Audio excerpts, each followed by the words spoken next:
Hola a todos y a todas. Vamos a comenzar hoy con el segundo episodio del podcast denominado Zona Gris Ad Hoc.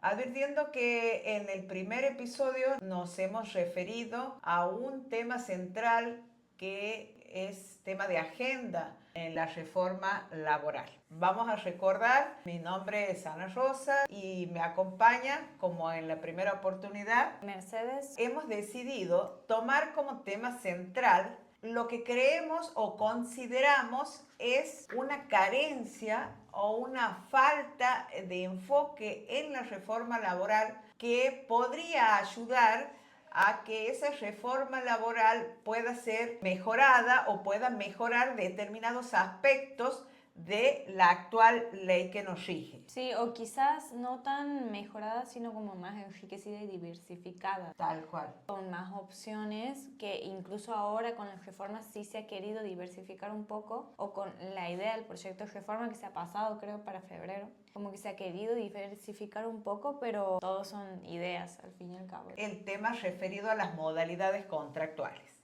Y cuando nos referimos a modalidades contractuales, nosotros tenemos dentro de la ley de contrato de trabajo vigente una serie de modalidades contractuales que de alguna manera no se adecuan a las nuevas exigencias del mercado laboral y de la economía digital concretamente. Modalidades que ya están en vigencia en otros sistemas legislativos, por ejemplo, los contratos fijos e intermitentes que pasaron a ser de una herramienta solamente de nicho, o sea, solamente aplicable a la agricultura o al turismo, a ser la columna vertebral que se utiliza como modalidad en el mercado laboral, sobre todo en España, y que tiene como finalidad principal dar mayor flexibilidad a las empresas, es decir, darle a las empresas flexibilidad dentro de lo que exige la economía y a los trabajadores seguridad y derechos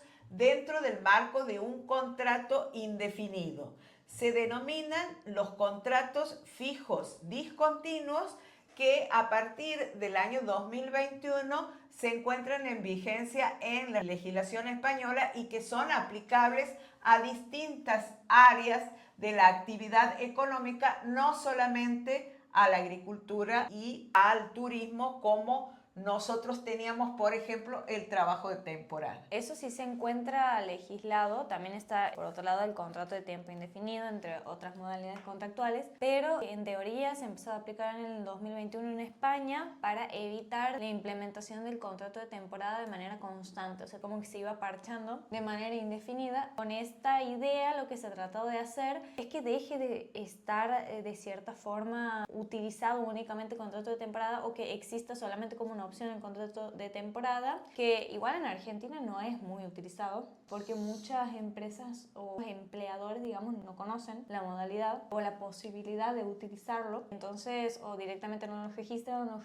registran un tiempo indefinido, pero es una herramienta legal que se debería usar porque tiene diferentes beneficios tanto para el trabajador como para el empleador. Sobre todo cuando se tiene como norte la eliminación del trabajo en negro o la falta de registración, que es uno de los grandes déficits que presenta el mercado laboral argentino. Lo que serían los contratos fijos discontinuos como una propuesta para ser incorporada en la reforma laboral argentina por justamente la flexibilidad y la posibilidad de aplicación que ya lo están haciendo en países de Europa como España. En particular, es importante no solamente cómo está legislado dentro de las normativas específicas, sino también cómo funciona en el mundo real, teniendo en cuenta si es o no una solución mágica contra la temporalidad o si implica algo más complicado. Vamos a ver que en estos contratos fijos discontinuos hay distintas modalidades. A su vez, el contrato de temporada tradicional aplicable al nicho de agricultura y de turismo, pero también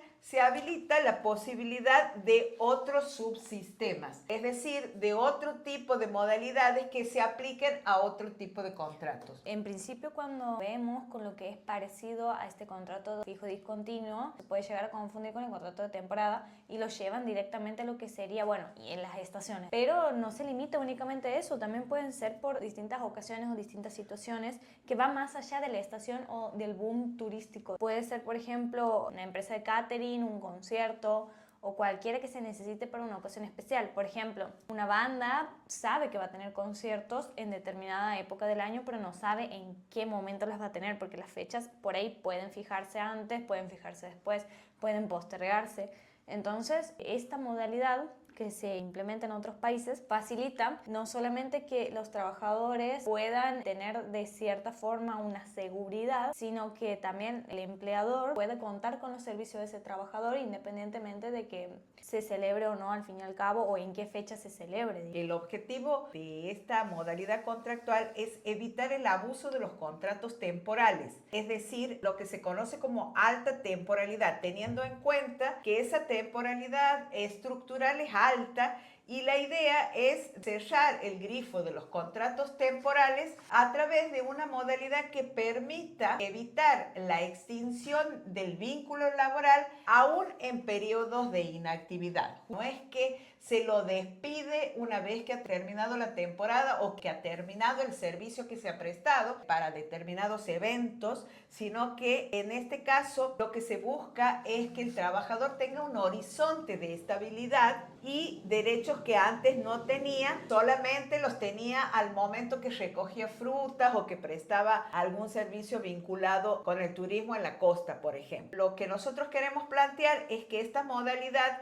significa no solamente una flexibilidad para el empleador en términos de tener disponible una plantilla de trabajadores, sino también la del trabajador en tanto y en cuanto está protegido y asegurado ante la posibilidad de ser convocado no solamente en una etapa determinada del año o en un periodo del año, sino en cualquier momento. También mucho lo que se implementa en España, lo que ellos le llaman el paro, que es en el caso de te quedas sin trabajo, no tienes opción de trabajo o te despiden del trabajo o pasa esta situación de incertidumbre, porque vos puedes tener 5 conciertos en junio, en julio no tener nada, en agosto tener 20. Entonces, en el medio es como que de cierta forma se reserva el puesto de trabajo y se lo mantiene como trabajador como tal, pero está como suspendido el contrato, como dormido, vamos a decirlo así. Entonces, el objetivo de esta modalidad es en un trabajo que es intermitente hacerlo estable,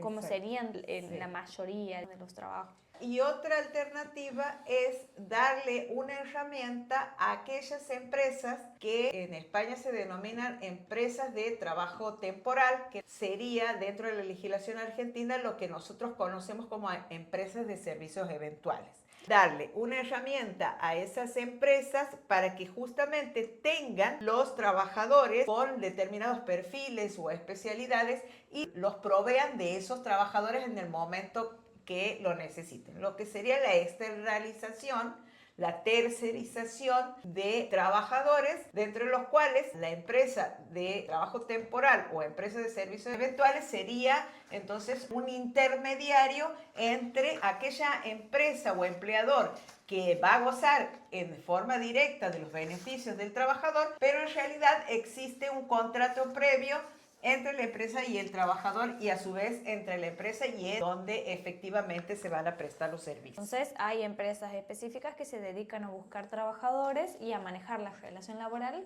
entre la empresa principal y el trabajador. Hay algunos problemas que se plantean teniendo en cuenta que la relación cuando el trabajador está en momentos de paro, de inactividad, después cuándo deben producirse los llamamientos, es decir, teniendo en cuenta que se tiene toda una plantilla de trabajadores con determinadas características, ¿cuál sería el orden de prelación que debería utilizar la empresa a los efectos de llamar a un trabajador primero que a otro? Establecer criterios objetivos para no incurrir en arbitrariedades y de manera tal de que los trabajadores se consideren que han sido llamados de forma justa y teniendo en cuenta sobre todo que aquí el rol es muy importante de los sindicatos a través de los convenios colectivos que deben establecer las pautas que se deben observar al momento del llamamiento. Aquí, concretamente, la ley en España le cede el protagonismo a los convenios colectivos, es decir,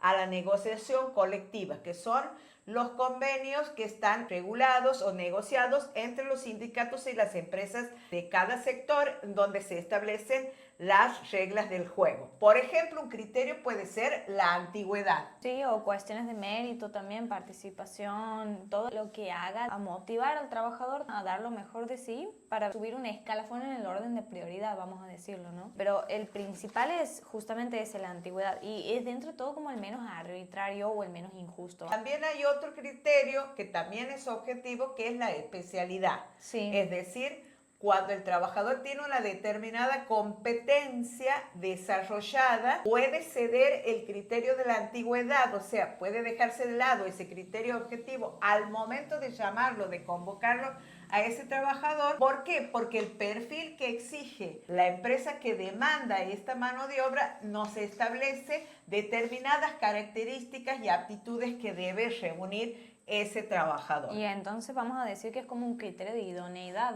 formación. Exactamente, justamente. Entonces sería, por un lado, la antigüedad, pero también criterios que tienen que ver con la idoneidad.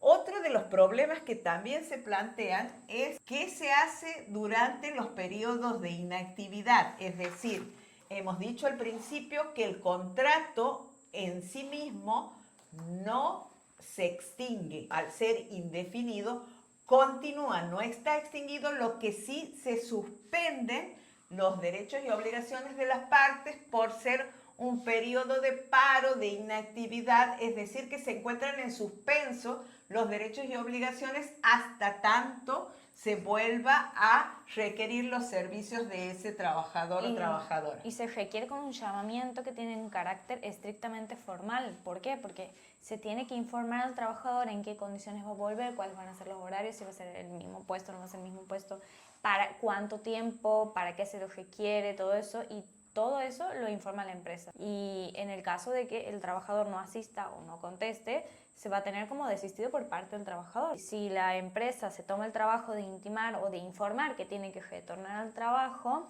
entonces se va a tener por desistido. Y también es importante en el punto del paro que durante el tiempo que no va a trabajar o que no va a desempeñar el trabajo, el trabajador tiene derecho al goce de un paro en España, que tiene un plazo máximo de unos 3 meses aproximadamente, y que en el caso de conseguir un nuevo trabajo dejan de gozar ese paro, digamos, se le da de baja, vamos a decirlo así. Claro, lo que Mercedes habla de paro es justamente lo que sería el subsidio por desempleo. En ese caso, durante ese periodo de inactividad, y para evitar de que el trabajador o trabajadora se encuentre desprotegido, podría solicitar ese subsidio por desempleo. Sí. Aún así, las empresas tienen la obligación, esta obligación puede surgir de la ley o de los convenios colectivos, de buscar un nuevo trabajo a ese trabajador dentro de un plazo que puede oscilar entre los 3 y los 6 meses, para evitar que esa inactividad en definitiva le redunde en perjuicio de la misma empresa. Porque hay que tener en cuenta que durante ese plazo de inactividad, si bien es cierto, no devenga una remuneración, pero se considera los efectos de la antigüedad como vigente el contrato, es decir, que el contrato no se extingue y el contrato continúa en la medida que después vuelve a insertarse en alguna actividad requerida por alguna empresa. Bueno, eso es muy importante a la hora de realizar la planilla de liquidación, porque Sí. nunca va a ser lo mismo hacer una planilla de liquidación teniendo en cuenta unos aportes o un trabajo que se desempeña de manera continua que discontinua. Incluso si hoy se hace en Argentina una liquidación de una indemnización de un contrato de temporada, que un contrato continuo es el doble o más del doble incluso. Entonces ese punto es muy importante. No sé si quizás necesariamente aplicarlo en Argentina, pero tenerlo como al modelo. momento, claro, al momento de realizar esta reforma, esta tan mentada reforma, tener en cuenta que también por el lado de las modalidades contractuales se puede mejorar. Hablamos de modernización laboral, teniendo en cuenta que el mercado laboral ha cambiado desde la década del 70, donde fue regulada nuestra ley de contrato de trabajo vigente. Si hablamos de modernización, una forma de modernizar sería la incorporación de estas nuevas modalidades. Nosotros hemos puesto el eje en esta modalidad teniendo en cuenta fundamentalmente la intermitencia, que es una característica notable del mercado de trabajo actual, teniendo en cuenta no solamente al trabajo de temporada, sino también a la intermitencia que deriva de la naturaleza misma de la actividad que tienen que desarrollar los trabajadores, y fundamentalmente poniendo el eje en los contratos como fijos discontinuos, fijando el foco en las empresas que colocan trabajadores, o sea, lo que nosotros conocemos como empresas de servicios eventuales, en las cuales a través de la contratación como fijo discontinuo lo van cediendo a diferentes empresas usuarias para cubrir necesidades puntuales. Es decir, que el vínculo laboral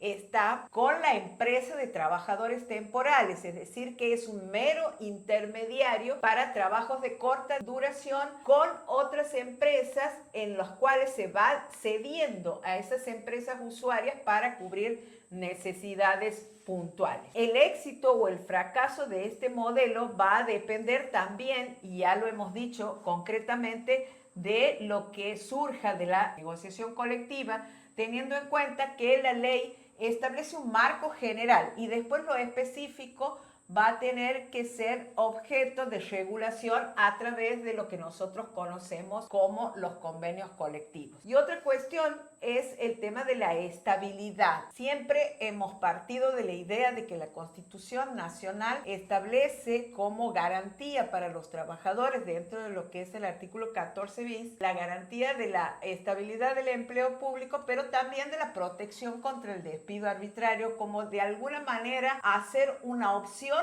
en favor del contrato de trabajo por tiempo indeterminado, es decir, aquella modalidad que comienza un día pero que termina cuando el trabajador está en condiciones de jubilarse. En este caso particular, que son los contratos fijos discontinuos, la idea es darle un marco de estabilidad al trabajador que le permita realizar planes hacia el futuro, porque si continuamente estamos con contratos temporales, de pronto no puede comprar una casa o someterse a un crédito hipotecario para realizar determinadas inversiones y hacer un proyecto de vida. Sí, es que creo que esa idea de que eran 30, 40 años trabajando en el mismo lugar es una idea un poco antigua que ha quedado muy en la base fáctica, vamos a decirlo, atrás, porque al final, si vamos a las estadísticas, los promedios duran 7, 10 años, como mucho, digamos, la relación laboral.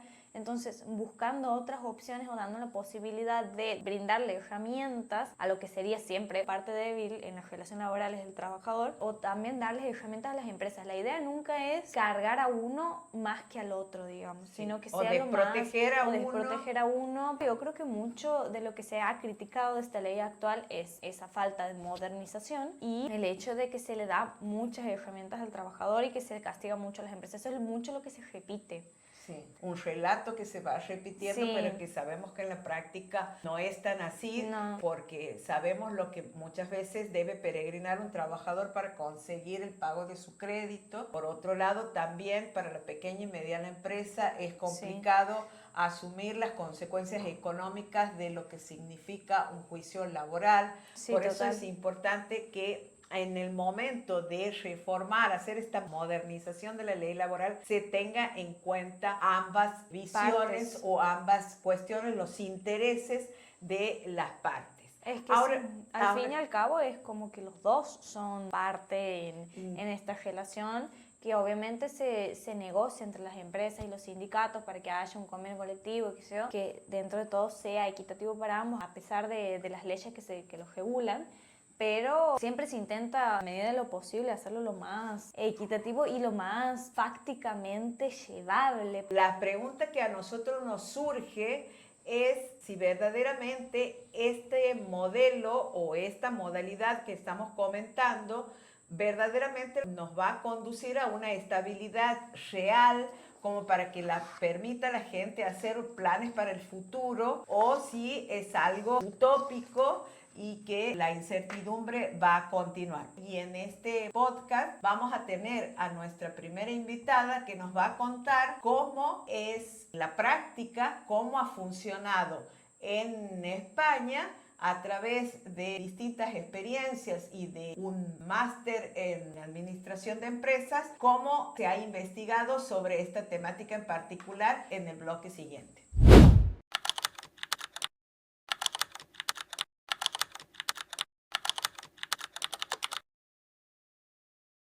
Dando continuidad a nuestro episodio número 2, les habíamos adelantado de que íbamos a tener invitados en los próximos episodios. Y bueno, queríamos aprovechar esta oportunidad a partir de que hemos desarrollado en la primera parte de nuestro podcast acerca de la posibilidad de incorporar modificaciones al régimen de modalidades contractuales a propósito de la modernización laboral. Hemos invitado aquí a alguien que tiene su experiencia y que nos puede contar de qué se trata esta modalidad incorporada eventualmente en ese proceso de modernización laboral. Andrea Cecilia Rodríguez, sos abogada, escribana, docente de la Universidad Católica de Santiago del Estero y te dedicas a ejercer la profesión. Exactamente. La primera pregunta que queríamos hacer, sabemos que en España, por ejemplo, donde vos has desarrollado estudios de posgrado, se ha desarrollado esta modalidad contractual de los contratos fijos discontinuos. A ver, ¿qué nos puedes contar desde la práctica cómo ha funcionado esta reforma a partir del año 2021?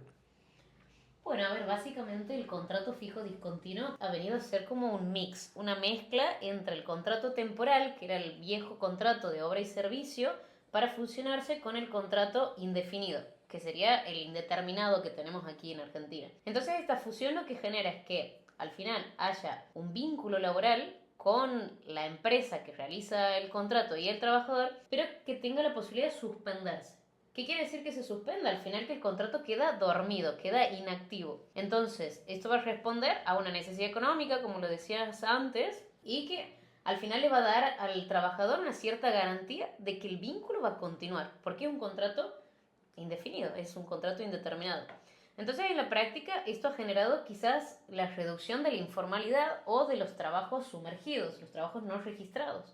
Porque teníamos una tarea muy puntual, estacional, por ejemplo, como puede ser eventos, a ver, llamemos el Día del Padre, que se necesitaban contratar trabajadores, pero que después ya no lo necesitábamos. O sea, esto responde principalmente a una demanda inesperada por el crecimiento del volumen de trabajo.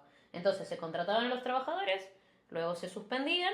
Durante esa suspensión, el trabajador tiene la posibilidad de solicitar el paro, que es el subsidio por desempleo, o bien que la empresa usuaria lo coloque en otro proyecto, en otro cliente, en otro, bueno, en donde sea que pueda al final ayudar al trabajador a dar continuidad a su trabajo. ¿Y hay un plazo dentro del cual la empresa deba colocarlo o es indefinido el plazo? A ver, al final el vínculo laboral es indefinido, pero el empleador sí tiene la obligación de ofrecerle al trabajador cuando vuelva a tener un motivo o una causa para contratarlo. O sea, tiene que llamarlo. Por eso, durante el periodo de inactividad, lo que se hace es el famoso llamamiento, que va a ser como una adenda o quizás un complemento al contrato principal, el contrato fijo discontinuo, que va a tener las cláusulas de esta nueva contratación laboral, que está dentro del contrato original. Bien. Entonces, dentro de los 3 meses, sí, la empresa tiene la obligación de llamarlo y de hacer esta convocatoria a los trabajadores. Y ese llamamiento podríamos decir que es de cierta forma una modalidad escrita, formal, solemne. Sí, al final los llamamientos, a ver, los modelos los da el Servicio Público de Empleo, que es el famoso SEPE, y que sí tiene que tener las condiciones porque al final responden a una nueva demanda laboral o una nueva oferta laboral, depende por dónde lo miremos. Entonces tiene las cláusulas o tiene la estructura de un nuevo contrato, pero en realidad está en el marco del contrato fijo discontinuo. Veíamos que le da mucho rol a los convenios colectivos en cuanto a los criterios para determinar un llamamiento, es decir, un criterio que sea objetivo, que puede ser la antigüedad o la aptitud, la capacidad que tenga, es decir, el mérito respecto de cubrir determinados puestos de empleo, es decir, que no es una cosa arbitraria, sino más bien dentro de los convenios colectivos se pueden fijar objetivamente pautas como para que se hagan los llamamientos. Justo, para que responda a las cualidades de los trabajadores y que al final se busque esta protección, porque el cambio que ha habido en la normativa laboral ha sido para proteger a los trabajadores. También para que las empresas tengan flexibilidad respecto de la contratación y no tengan que recurrir a figuras que no estén previstas en la legislación o un trabajo no registrado y desprotegido. Justo, sí, es más que nada para que esto sea un win-win, que al final ambas partes terminen ganando, tanto para la empresa que no necesita un trabajador todo el año, como para el trabajador que por ahí aplica estos puestos temporales propios obviamente por las condiciones del puesto, por las condiciones quizás, las cualidades del puesto, entonces le da al trabajador que quizás es poco cualificado la posibilidad de tener una estabilidad. Y por otro lado, cuando hablamos de una comparación, vamos a decirlo así, vos has dicho que era como un mix entre el contrato indefinido y el de temporada, pero concretamente, ¿hace la diferencia con el de temporada, el de fijo discontinuo? ¿Hay una diferencia abismal, digamos, y ha sido más utilizada por las empresas que otras modalidades? Y al final el contrato de obra y servicio ha dejado de existir. Entonces las empresas no han podido continuar realizando estos contratos nuevos. Pero en España sigue existiendo los contratos temporales. O sea, no es que ha venido a reemplazar. Claro. Los contratos temporales siguen existiendo. De hecho, hay contratos temporales, contratos indefinidos. Y el contrato fijo discontinuo lógicamente responde a la naturaleza propia de estas actividades que, como decían ustedes en el bloque anterior, al final necesitan esa temporalidad, pero que continúa. Por ahí cuando no se tiene certidumbre de cuándo se va a necesitar a un trabajador, pero sí la certeza de que se lo va a necesitar. Entonces, como el servicio de catering, por ejemplo, o el servicio de cubrir un evento, armar un escenario, poner una iluminación, etcétera, de montar un escenario, vos no sabes cuándo vas a tener el evento y entonces... Total. Y en España también están las famosas empresas de trabajo temporal, que por ahí el contrato fijo discontinuo es la moneda corriente de todos los días. Y al final estas empresas de trabajo temporal tienen clientes que son las empresas usuarias, al final las que van a disponer de los trabajadores. Para esto se hace como una doble contratación, porque por un lado está la ETT, la empresa de trabajo temporal, que realiza un contrato con el trabajador, que en este caso va a ser el fijo discontinuo, y luego tenemos el contrato de puesta a disposición, que es el que se celebra entre la empresa de trabajo temporal y la empresa usuaria para disponer del trabajador. Correcto. Que obviamente el trabajador, al final esto se genera como un triángulo, porque es el vínculo que hay entre el trabajador y la empresa usuaria, el vínculo que hay entre la empresa usuaria y la empresa de trabajo temporal, y el vínculo que hay entre la empresa de trabajo temporal y, por supuesto, el trabajador. ¿Alguna pregunta más? Es un poco más personal, esta pregunta no es algo objetivo, pero ¿crees que tiende, digamos, a la estabilidad del empleo intermitente o que esa intermitencia del empleo se da a perpetuidad?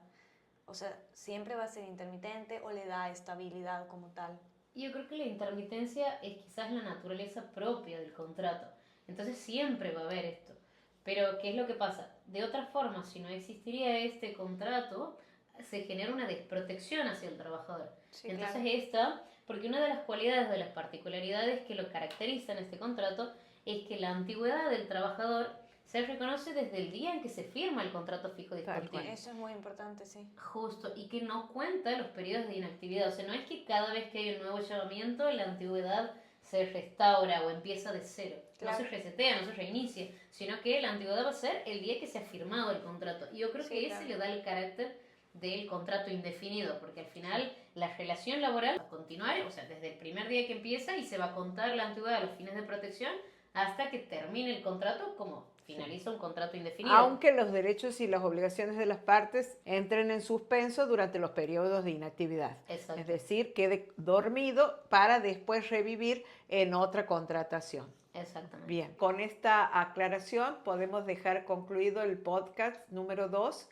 y saludarlos y esperarlos en los próximos episodios con nuevos temas, nuevos invitados que nos sigan acompañando y un feliz 2026 para todos y todas. Chao. Chao, hasta la próxima.